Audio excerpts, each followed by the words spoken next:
আসসালামু আলাইকুম সুপ্রিয় শিক্ষার্থীবৃন্দ। এমসিকিউ পুরো একবারে খতম। প্রত্যেকটা এমসিকিউ তুমি বেসিক সহ সলভ করো, পরীক্ষায় তোমার 30-এ 30 পাবা, 100% গ্যারান্টি। তো এমসিকিউ সলভ করতে গেলে ইকোনমিক্স এর সবচেয়ে গুরুত্বপূর্ণ বিষয় হচ্ছে তোমার বেসিক সহ সলভ করতে হবে।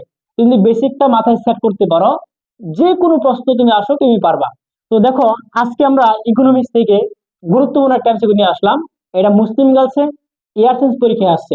তো দেখো কিভাবে সলভ করি আমরা। প্রশ্ন করতে এখানে D equal to F of P, এটা একটা সূত্র। এখানে এফ দ্বারা কি বোঝায়, মানে এফটা কিসের প্রতীক, এটা তো বুঝতে হবে। একটু খেয়াল করো, এখানে সমান সমান চিহ্নের এটা ডান পাশ, ডান পাশ, এটা হচ্ছে বাম পাশ, ডান বাম। ডান পাশে মনে রাখবা সবসময় স্বাধীন চলক বসে, কোন চলক? স্বাধীন চলক। বাম পাশে মনে রাখবা সবসময় অধীন চলক বসে। ঠিক আছে? আচ্ছা, এইটা একটা সূত্র। এটা ডান পাশে, তাহলে পি মানে হচ্ছে চলক। এটা বাম পাশে, ডি মানে হচ্ছে চলক। চলককে আমরা এ বি সি তিনটা বাদে বাকি সবগুলো চলক।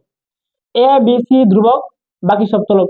তার মানে এখন এই চলককে আমরা একটু মনে রাখবা, এখানে চাহিদার সাথে দামের যে একটা সম্পর্ক আছে, চাহিদার সাথে দামের যে একটা সম্পর্ক আছে, এটাকে আমরা এফ দিয়ে ক্লোজ করে দিছি। তার মানে পুরোটা একটা গাণিতিক প্রকাশ। আর গাণিতিক প্রকাশ যদি হয়, তাহলে এফটা হচ্ছে একটা ফাংশন। কি বলতে পারি?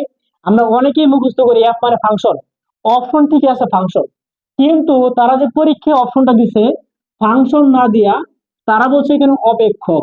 বলো কি বলা আছে এখানে? অপেক্ষক। তার মনে রাখবা এফ মানে হচ্ছে ফাংশন। যদি ফাংশন অপশন থাকে উত্তর ফাংশন, যদি অপশন ফাংশন না থেকে অপেক্ষক থাকে, তাহলে ফাংশনের বিকল্প কি? অপেক্ষক। বুঝতে পারছো কিনা? তাহলে এফ মানে কি হবে? অপেক্ষক। ওকে, তো এরকম শর্টকাট টেকনিকে আরো এমসিকিউ পেতে গেলে অবশ্যই ভিডিও শেয়ার করতে হবে। ধন্যবাদ সবাইকে।